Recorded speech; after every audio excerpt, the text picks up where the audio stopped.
Hello বন্ধুরা, আমাদের all in one SD চ্যানেলে আপনাদের স্বাগতম।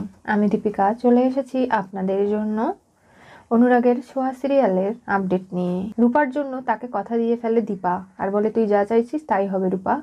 ঠিক সেই মুহূর্তে রূপা জ্ঞান হারিয়ে পড়ে যায়। অর্জুন তাকে নিয়ে দৌড়াতে দৌড়াতে হাসপাতালে আসে। তবলার কাছে বারবার করে অনুরোধ করছে লাবণ্য, অনেকটা দেরি হয়ে যাচ্ছে, হাতের বাইরে থেকে সব চলে যাচ্ছে, তুমি চলো তবলা, যেভাবেই হোক আমরা সূর্যকে খুঁজে বের করে আনবই। এই পরিস্থিতি আমাদের মোকাবেলা করতে হবে, রূপার প্রাণ ফেরাতে হবে। রূপা বলছে, মা তুমি আমাকে দেওয়া কথা রাখবে তো, আমাকে ভোলাবে না নিশ্চয়ই? রূপা তুই এখন ঘুমোতো, এই সমস্ত কথা বাদ দে, বারবার এরকম করে শরীর খারাপ করিস না। দীপা, তোরও ভালো থাকার অধিকার রয়েছে, তুই চাইলে আমি তোকে বিয়ে করতেই পারি, আমি রূপাকে খুব ভালোবাসি আর রূপা আমাকে ওর বাবার জায়গাটা দিতে চায়। অর্জুনদা, তুমি এরকম স্বার্থপরের মতো কথা বলো না, তুমি এখান থেকে চলে যেতে পারো না? তুই বুঝতে পারছিস রূপা এমন কিছু চাইছে যেটা তুই ওকে চাইলেও ভোলাতে পারবি না। আর এটা চকলেট বা লজেন্স নয় যে তুই বাচ্চাকে ভুলিয়ে অন্য কিছু এনে দিলে ও বুঝতে পারবে না। তাই বলছি, রূপা জীবন থেকে ওর বাবা হারিয়ে গেছে, এখন আমিও হারিয়ে গেলে ও কিন্তু বাঁচার আশা ছেড়ে দেবে, তখন অপারেশনের কোনো কাজে আসবে না ও যদি মন থেকে হ্যাপি হতে না পারে। তাহলে চলো অর্জুনদা, তোমার সাথে আমার কথা আছে, এই বলে হাত টেনে অর্জুনকে নিয়ে যায়। দীপাকে লাবণ্য প্রবীর সবাই ডাকে, পরিবারের সকলের সামনে অর্জুনের হাত এরকম করে দীপা ধরায় লাবণ্য ভয় পেয়ে যায়, বলে এই বুঝি রূপার কথা রাখতেই দীপা কি সত্যি অর্জুনকে এবার বিয়ে করবে? কোথায় নিয়ে যাচ্ছে?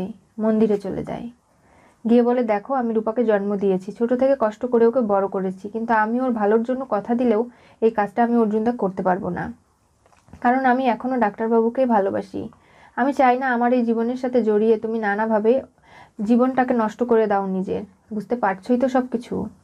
দেখ দীপা, রূপা এমন একটা মানুষ যে আমার গভীরে থাকা মনের ভালোবাসাকে খুঁজে বের করেছে, আমি কখনো চাইনি যে এই চাপা ভালোবাসাগুলোকে তোর সামনে প্রকাশ করতে, কিন্তু এখন আমার মনে সৎসাহস আছে এবং আমি সত্যি কথাগুলো তোর সামনে বলেছি।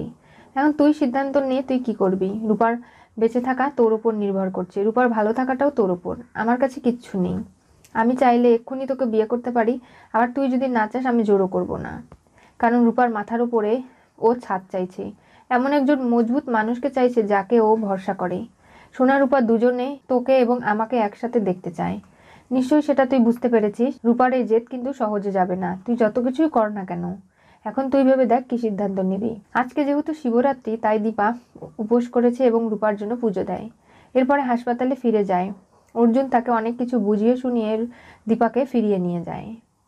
ওদিকে সূর্যর সন্দেহ হয় কেউ একটা লেজার লাইট মেরে কাউকে সিগন্যাল দিচ্ছিল, আর সেখানেই সূর্যর ভয় লাগে এবং সূর্য রুম থেকে বেরিয়ে আসে, দেখতে পারে একটা গাড়িকে, তারপরে সূর্যকে দেখে তারা পালিয়ে যায়।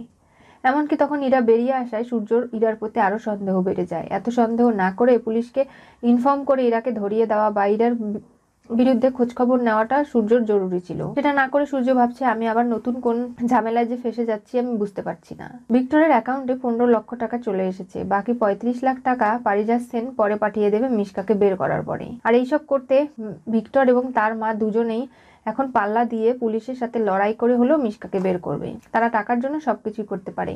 এমন সিদ্ধান্তে ভিক্টরের জীবনে অশেষ দুঃখ আসতে চলেছে। কি হতে চলেছে অনুরাগের ছোঁয়া সিরিয়ালের পরবর্তী টুইস্টে? অবশেষে দীপাই অর্জুনের হাত ধরলো, তুমি দেখে রূপার আসল ছাদ হয়ে থাকবে অর্জুন। কিন্তু দীপা সেই মন্দিরে নিয়ে গিয়ে অর্জুনের সঙ্গে ন্যাকামি করে আবার অর্জুনকে ছেড়ে দিল। কোনোভাবেই এমন ভাবে হাত ধরেছিল, অর্জুন ভেবেছে দীপা বুঝি সত্যি এবার অর্জুনের হাত থেকে সিঁদুর পরবে, অর্জুনকে বিয়ে করে নেবে। অর্জুন হয়তো পাকাপোক্তভাবে দীপার জীবনে থাকবে, সে যেহেতু ভালোবাসে অনেক স্বপ্ন দেখেছিল, সব স্বপ্ন এক নিমিষেই শেষ।